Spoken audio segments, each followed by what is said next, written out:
I've been a nurse for 20 years.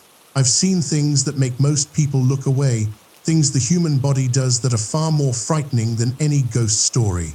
I've held the hands of the dying and helped bring new life into the world. But in all my years, there's one night that still follows me. A night where the horror wasn't an illness, it was the person lying in the bed. It's the kind of night that leaves you with a question no one prepares you for. What do you do when the person you're trying to protect is the one you need protection from? It was a Tuesday night. Tuesdays in the secure psychiatric wing usually follow a pattern: the low hum of fluorescent lights, rubber shoes squeaking softly on the floor, a muted TV somewhere down the hall. The doors lock with a heavy final sound, meant to keep patients inside and danger outside. At least, that's what we believed. Around 11 p.m., the ER called. Police were bringing someone in. That wasn't unusual. The description was, a man in his early 30s found standing in the middle of the highway. Unresponsive, but calm, dangerously calm. When he arrived, I understood immediately. He wasn't yelling or resisting. His clothes were neat. His face was blank, not relaxed, not afraid, empty. The officers looked relieved when they handed him over. We placed him in observation room 3, directly across from the nursing station where I was working with Mark, a younger nurse, and Brenda, our veteran tech. Vitals were normal, heart rate steady, breathing calm. We ran a basic drug and alcohol screen. Nothing showed up. That should have been reassuring. Instead, it made everything worse. When you can name the problem, you can fight it. This had no name. For 2 hours, he didn't move, didn't speak, didn't even lie down. He sat on the edge of the bed, hands on his knees, staring at the wall. Brenda whispered that he was probably frozen in place and would snap out of it by morning. Mark kept glancing at the small window in the door. I tried to stay calm, but the silence felt heavy, like the air before a storm. Just after 2 a.m., I walked over to check on him. Through the safety glass, nothing had changed. Then, slowly, he turned his head and looked straight at me. His eyes were empty, and then he spoke. "The lock on this door," he said quietly, "uses a magnetic system. The emergency panel is near the nursing station. It needs a key and a 4-digit code. The code is 8150. My stomach dropped. That was the code. It had been changed that morning. Only senior staff on duty knew it. I stepped back and turned to Mark, asking if he had said anything. He shook his head, pale. The patient hadn't spoken all night. Before I could react, the man stood up. Not rushed, not angry, purposeful. He walked to the corner of the room, looked up, pulled down a ceiling panel, and climbed into the dark space above us with terrifying ease. I shouted for Brenda to hit the alarm. The ward locked down instantly, every exit sealed.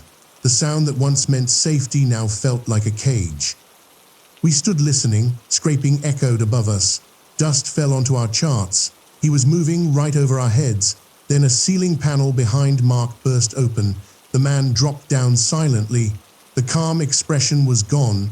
In its place was focus. Cold, intelligent focus. This wasn't confusion, this was intent. He lunged at Mark, gripping his arm with unnatural strength. Mark cried out as the man twisted it. I saw his free hand reach toward the medication cart. That's when I understood. The drugs weren't for treatment, they were weapons. Instinct took over. I grabbed the thickest binder I could find and struck his shoulder. It felt like hitting concrete. He barely reacted. He turned and looked at me, and for a brief second his eyes changed. There was fear there, awareness. A person trapped inside, then it vanished. He released Mark and came toward me. Brenda was screaming into the phone for security. I backed away, shoving a chair into his path. He kicked it aside without slowing and cornered me against the counter. I could smell the sterile air on his clothes. Just as he reached for me, the main doors burst open. Security finally forced their way in. It took all of them to bring him down. He fought with strength that didn't match his body. Then, suddenly, he went still. His muscles relaxed. His face returned to that same unnatural calm. We believed the sedative had worked, and that belief was the only thing that let us breathe again. The ward was wrecked. Mark's arm was already bruised, finger marks clearly visible. We spent hours writing reports, trying to explain what had happened in words that didn't come close to the fear. The man was transferred to a high-security facility the next day. The official explanation was unclear, maybe a rare substance, maybe something that didn't show up on tests. He had no violent history, no criminal record, just a man who for one night wasn't fully himself. A week later, I reviewed the charts one last time. Something didn't feel right. I checked the medication record. The sedative wasn't logged as given. At first, I assumed it was a mistake, but pharmacy confirmed it. No dose missing, no syringe signed out. Nothing had been administered. The system had autofilled the entry. The man didn't calm down because of the medication. He stopped because he chose to. That's what still keeps me awake. Not the violence, not the strength, but the thought that whatever was controlling him could also let go. In a hospital, you're never truly alone, but sometimes what's standing in front of you isn't a ghost. It's something far more real. After that night in the psychiatric wing, I told myself it was a once-in-a-career incident, something extreme, something rare. But hospitals have a way of proving you wrong just when you start to feel safe again. Story 2. The patient who was already discharged. This happened a few years after the first incident. By then, I had learned something important about hospitals. They don't feel frightening because of screams or chaos. They feel frightening because of how controlled everything is. When that control slips, even slightly, you feel it immediately. This was a night shift in a general medical ward. Not psychiatry, not trauma, just regular patients, post-surgery recoveries, infections, elderly people waiting to go home. The kind of ward where most rooms are quiet, curtains half closed, IV pumps clicking softly like a slow heartbeat. The smell of disinfectant never really leaves. Around 3:20 a.m., a call light turned on at the nurse's station. Room 417. I noticed it immediately because room 417 wasn't supposed to be active. I checked the board again to be sure. It clearly said, discharged 6:40 p.m., bed marked cleaned, patient gone. At first, I assumed it was a system glitch. Call light systems are old, temperamental. Still, hospital rules are simple. If a light turns on, you answer it. I walked down the hallway toward room 417. The corridor was quiet, almost too quiet, and the further I went, the more aware I became of my own footsteps. When I reached the door, the call light above it was glowing steadily. I knocked, no response. I opened the door. The room was dim, lit only by the small night light in the bathroom. The bed was raised, exactly the way patients like it at night. The blanket was pulled up neatly, not messy, not thrown aside. Someone was lying in the bed. An elderly man, thin, pale, awake. He turned his head slowly toward me, as if he had been waiting. His eyes focused on my face without confusion. "I didn't press the button," he said quietly. "It just came on." His voice was dry, tired, but steady, not delirious, not slurred. I apologized automatically, the way nurses do without thinking, and asked if he needed anything. Water, pain medication, help to the bathroom. He shook his head slowly. "They already told me I could go." That sentence landed wrong. Discharge patients don't talk like that. I stepped back into the hallway and checked the chart holder outside the room. Empty, no paper file, no wristband label, no medication schedule.